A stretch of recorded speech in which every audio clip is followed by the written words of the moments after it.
Қайырлы күн, құрметті өнерсүйер қауым. Бүгін бізде қонақта Қазақстан Республикасының Суретшілер одағының мүшесі, мәдениет саласының үздігі және 2017 жылғы Қазақстан суретшілер арасындағы үздік суретші Баяндин Әділғали Сәрсенұлы. Саламатсыз ба ағай, тағы да қош келдіңіз біздің музейге. Жалпы шығармашылығыңыз туралы айтып өтсеңіз, өзіңіз таныстырып өтсеңізші. Мен Әділғали Баяндин. Осы Ақтөбелік боламын, негізі Астана қаласында тұрам. Биыл енді бір үлкен республикалық деңгейде шаралар өтіп жатыр. Соның бірі сөзбен сурет. Сол байқаудың комиссия мүшесі болам. Көптеген суретшілер қатынасты. Енді ақындар сол жазылған 8 жұмысқа өлең жазып жатыр.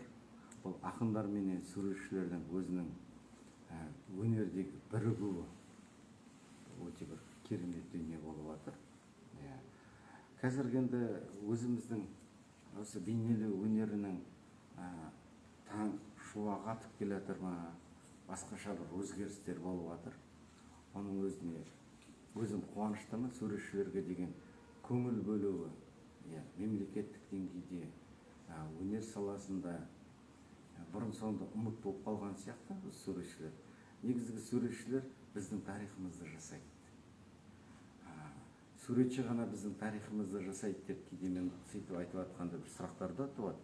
Ал енді осының дәлелі ретінде біздің алтын адам, Скифсак дәуіріндегі суретші бабаларымыз жасап кеткен дүниесі арқылы біз тарихымызды танып жатырмыз.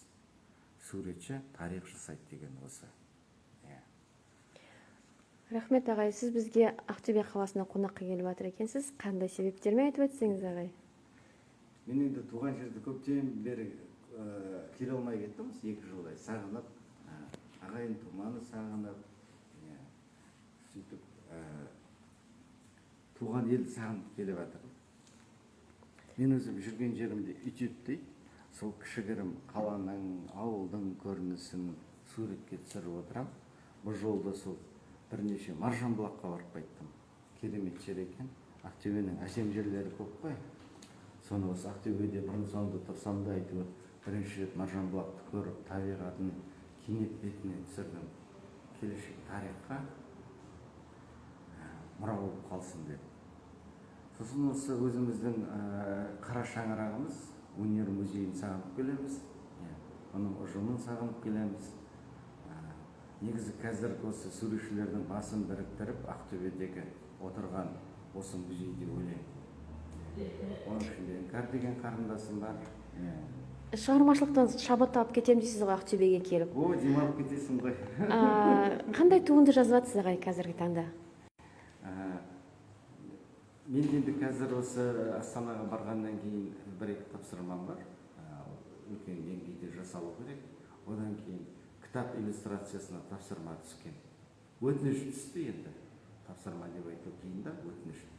Сол кітап иллюстрациясының қазақ ертегілеріне арнап иллюстрация жасайын деп отырмын. Айта кеткім келеді, жалпы ағайдың иллюстрациялық шығармашылық жұмысы өте керемет. Қобыланды ертегісіне, поэмасына арнап жасалған туындылары бар. Сол сияқты болады деген үміттеміз ағай.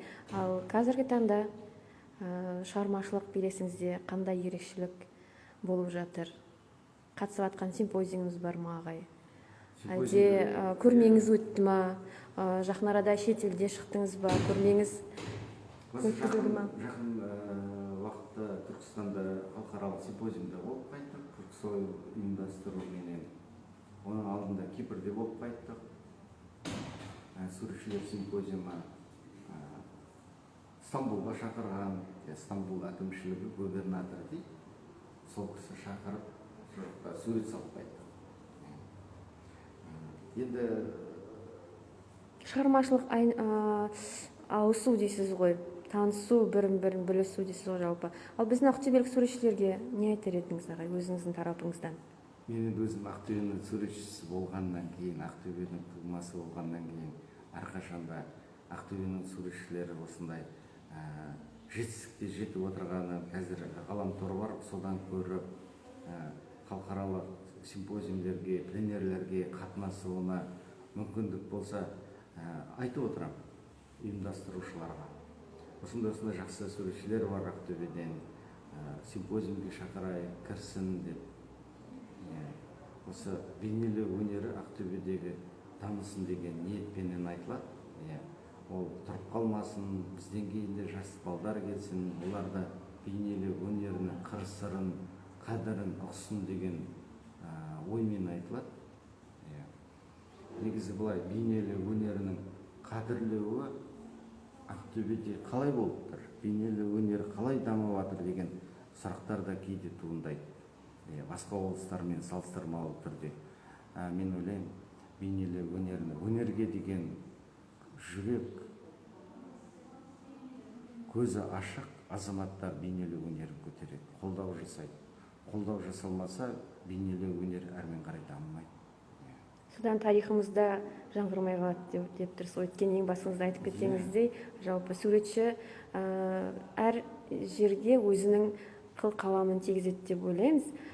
Қазіргі таңда бізде қонақта болған Қазақстан Республикасы Суретшілер одағының мүшесі, мәдениет саласының үздігі және де 2017 жылғы Қазақстан Республикасы бойынша үздік суретші Баяндин Әділғали Сәрсенғалиұлы. Рахмет. Рахмет ағай сізге де.